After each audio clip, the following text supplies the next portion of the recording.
né? E o que a gente está vendo hoje é uma questão de valor da terra, né? O valor da terra urbana, nesse caso, não é outra coisa, né?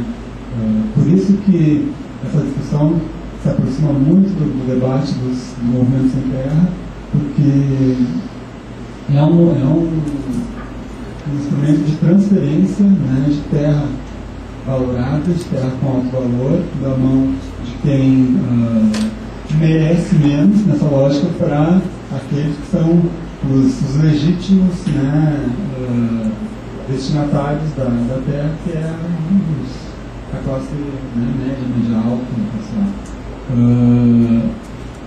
então me surgiu isso. Eu acho que a grande distinção que a gente está vivendo agora são cidades que ainda conseguem manter um ar de metrópole e cidades que são cada vez mais capitalizadas, né? Nesse sentido de serem solidificadas, estabilizadas, com a sua sociabilidade muito bem ordenada, e cidades que a gente vai reverenciar pela sua beleza cosmética. Tem um autor que é o Mike Davis, que fala, tem um livro, né, que a gente estuda lá, que é a Cidade de Quartz, onde ele conta um pouco da exploração imobiliária de Los Angeles, e ele cita um processo lá também chamado de revitalização, quando essa palavra surge, né, e essa palavra é uma palavra do momento, mas ela já é bem anterior. Essa revitalização em Los Angeles é algo da década de 50, 60, onde havia um bairro chamado Bunker Hill, e esse bairro seria o reduto dos trabalhadores, dos desempregados, dos frequentadores, dos boêmios, né? Um bairro que inspirou assim, grande parte do cinema noir, né? Então, da literatura também, do John Fante, enfim, e vários outros artistas, né? Tomaram essa vida de Bunker Hill não como uma vida frágil. É isso que é interessante, né? A gente pensar. Esse bairro ele foi totalmente revitalizado, né? Uma construção.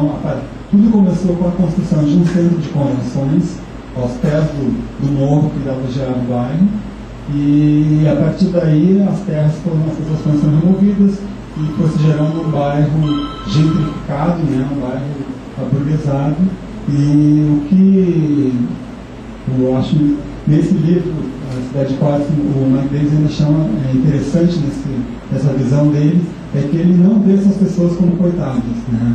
Ele diz, ali em Bunker Hill, essas pessoas que foram sendo removidas, esses desempregados, eles tinham uma riqueza perante o tipo de vida que foi se instalado ali e que hoje é o padrão em Los Angeles, e é esse padrão que está sendo exportado para a gente. Então, tem cidades como o Rio de Janeiro que vão ter um mega evento por ano nos próximos anos. A gente tem que entender que tem Copa das Confederações, daí tem a Copa, tem Olimpíadas, tem Paralimpíadas, e tem sempre, e isso vira um modus operandi, né? E é isso que acaba ratificando essa cidade como mercadoria, né? Eu acho que a cidade como shopping center ela é interessante, essa frente é uma metáfora interessante, mas também dá para se pensar que a cidade como uma mercadoria a ser consumida, né? Como algo que a gente tem que nos despertar o interesse, nos despertar o desejo. Bem, agora esqueci mais eu ia falar, mas eu tenho recebido pela internet, acho que vocês devem ter recebido também, umas imagens, né, um site sobre diagnósticos. Não sei se vocês receberam. Uma camiseta, uma pessoa assim, psicótica, maníaca, depressiva, a outra, não sei o que, não sei o que lá. Aí eles olham para a tela assim, triste, aí daqui a pouco tira a camiseta e embaixo assim, ativista, aí ela dá um sorriso, aí a outra, revolucionária, ou seja, aí a outra lá, não sei o que, artista. Ou seja, os meus amigos dizem, olha que vídeo lindo, me mandaram. E eu não querendo, será que eu estou mal-humorado? Eu acho esse vídeo uma bobagem, entendeu? Porque faz uma crítica de psicopatologia, né? Não, vamos pegar o rótulo. Diga não ao rótulo, diga não à psicopatologia. Mas para mim, o que é filósofo? Para mim é tão complicado o psicótico maníaco desse quanto o filósofo. Porque o filósofo, é claro, todo mundo. Então essa ideia é tão revolucionária. O que é isso revolucionário? Entendeu? Então quando você traz essa ideia do espetáculo, assim, a própria indignação, a própria crítica está virando também um grande espetáculo. Ou seja, essa coisa do situacionista, né, do Budebor, que vai falar sobre a espetacularização, a cultura do espetáculo, uma das coisas assim, mais cretinas, usando uma palavra forte, desculpa a palavra forte, por exemplo, podemos ilustrar com a questão do muro. Quando você traz o muro de Porto Alegre, vai virar uma cachoeira. Isso, antes de mais nada, além de causar esse frenesi sensorial, espetaculoso, né, a cachoeira, que é toda estética, essa estética pós-moderna, vai muito nessa questão do espetáculo, do jogo de cena, do impacto, mas é o impacto é aquele impacto, igual um peido, né? Você peidou, acabou, entendeu? Você se impactou e acaba, ou seja, são sensações que não continuam no plano do pensamento, são espasmódicas, né? Você fez igual aquela coisa assim, ejaculação precoce, né? Uma coisa assim, acabou. Então essa coisa que esteve aqui, ou seja, a história desse muro de Porto Alegre, né? Essa arquitetura que usa o espetáculo, o jogo cênico, está dizendo o seguinte: a história acabou. Vamos brincar de passado, vamos brincar de alguma coisa. Então faz prédio como se fosse uma torre medieval, faz prédio como se fosse uma entrada, como se fosse uma casa do século XIX. Então o passado vira excitação, o passado vira um jogo de brincadeira, como um muro. Agora você fala assim: não, eu não quero no Porto Alegre. Se for tiver uma campanha para botar contra o muro, você me chama. Eu gosto muito daquela história desse muro aí, as histórias que meus amigos me contam sobre muros. Então, vamos ter que contar a história do muro, né? A gente bota lá, esse muro. E, bicho, porque isso é um dado muito pequeno, micro, mas que é analisador, né, de histórias muito, ou seja, tão cruel você criar essas torres, quanto também pegar essas referências da cidade e dizer que elas sumiram, acabou, como se fosse uma historieta, né? Porque para mim memória e história não é para lembrar, memória e história é para dar potência. Para mim memória e história é para isso, não é para erudição, não é para aquela coisa obsessiva de ficar lembrando do passado. Memória e história é para me dar vigor, né? Se não for para vigor, se não for para potência, eu quero perder a memória.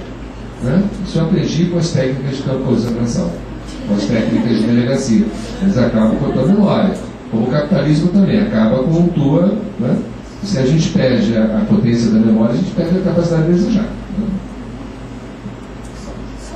Bom, tem mais uma pessoa inscrita. A gente está esgotando aqui o nosso tempo, então vou pedir que as próximas falas sejam breves. Eu vou priorizar as pessoas que ainda não falaram. Então, vamos começar pelos que não falaram ainda. Eu sou a Samanta, sou estudante de psicologia da PUC. E em relação à Copa, eu já tenho até participado de alguns outros lugares, algumas outras discussões. E se tem falado muito uma questão do estado de exceção que a Copa vai trazer. E aí eu fico pensando, que direito à cidade é esse? Como é que a gente vai ter direito à cidade se a gente tem uma Constituição de direitos humanos, mas ao mesmo tempo aplica bem impor algumas regras e valores? Então, assim, como é que a gente pode estar pensando esse direito à cidade no estado de exceção? Essa é a minha pergunta.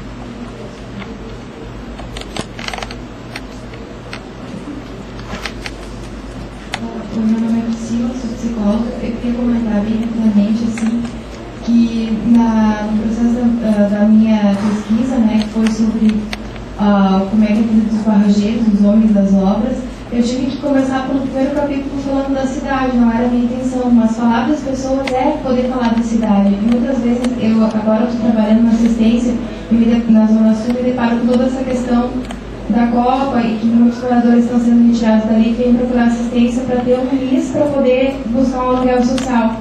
Então eu fico pensando assim, os homens que trabalhavam, que eram os peões da obra, eles têm uma estabilidade dentro de uma cidade itinerante, que vai mudando de um lado para o outro, que eles estavam no oeste de Santa Catarina, agora eles estão em Rondônia, né? eles têm uma característica que mantém a